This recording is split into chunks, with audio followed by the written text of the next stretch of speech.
Algumas comidas pelo mundo são tão fofas que dá vontade de apertar. E pode acreditar, são de comer com os olhos. Embarque nesse tour altamente macio e irresistível com a gente.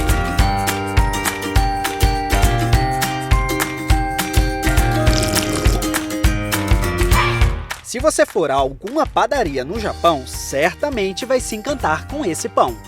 Ele é tão fofo que parece dançar ao ser cortado. O Casutera tem suas origens ligadas aos missionários portugueses que foram para a Ásia no século XVI. Hoje é uma especialidade tradicional de Nagasaki, que teve uma forte influência colonial portuguesa. Esse pão também é conhecido como sponge cake ou bolo esponja. Dá pra entender o porquê, né? Ele normalmente é comido assim, sem nada, servido apenas com chá ou café e uma colher de chantilly. Esse pão é feito à base de açúcar, farinha, ovos e xarope de milho, assado em banho-maria. Muito apreciado em festivais e como comida de rua. E por que ele fica assim tão fofinho? Por conta da farinha especial para o pão, com elevado teor de glúten. Ok, o glúten não tá na moda, mas vai falar que você resistiria a essa delícia. Além de fofo, esse pão é bem doce, devido à quantidade elevada de açúcar e de xarope de milho, usados na preparação, que também contribuem para obter essa interessante superfície mais escura. Com o tempo, foram surgindo outras versões, que incluem a adição de chá de matcha, cacau em pó, coco, açúcar mascavo, baunilha e até cream cheese, surgindo assim diferentes sabores. E que tal incrementar o pão com açúcar de confeiteiro e frutas? Irresistível, não acha? Em Taiwan, existe uma variação do pão esponja. É o Taiwanese Castella Cake. Ele também está ligado à colonização portuguesa. É muito fofo, mas tem algumas diferenças sutis para o pão de ló japonês. Como o tipo de farinha usada tem menor teor de glúten, são usadas claras em neve para dar a consistência esperada. Mas o resultado é um pão tão fofinho que também parece dançar.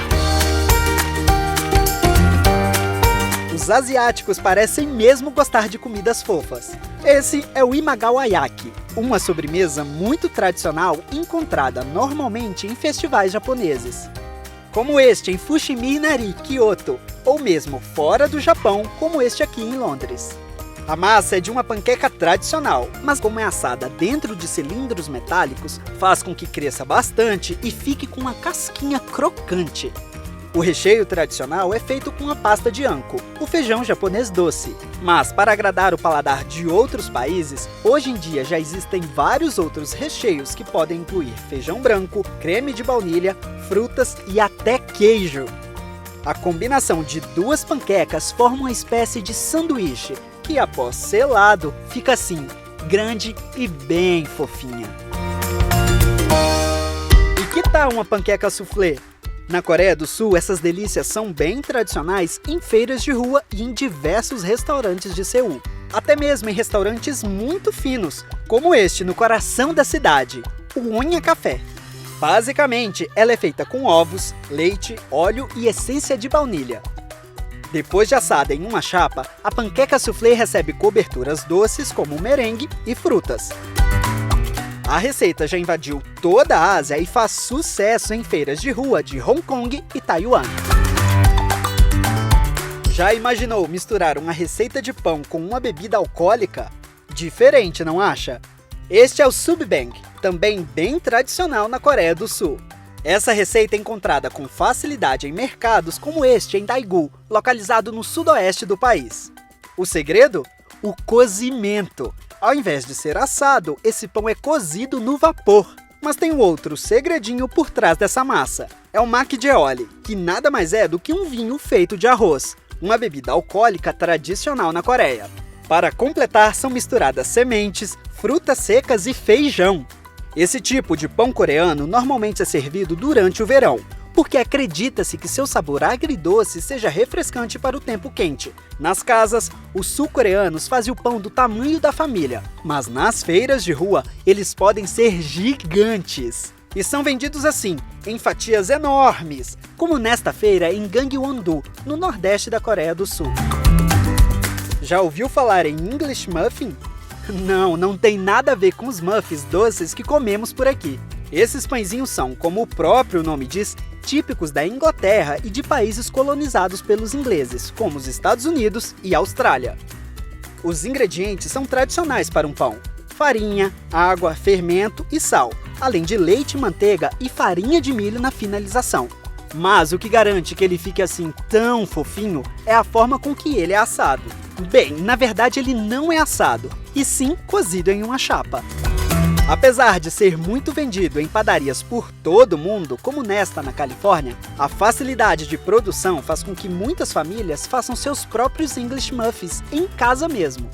O muffin inglês é muito consumido no café da manhã. Pode ser apenas servido com manteiga ou com coberturas doces, como geleia de frutas e mel. Mas também é possível fazer um sanduíche recheado com ovos, rodelas de linguiça, bacon ou queijo. Se você assistiu ao filme Kung Fu Panda, certamente vai se lembrar deste pãozinho aqui. Dá vontade de apertar, não dá? O baozi é um prato típico com origem no norte da China. É encontrado facilmente em barracas de rua em toda a China e em quase todos os restaurantes do país.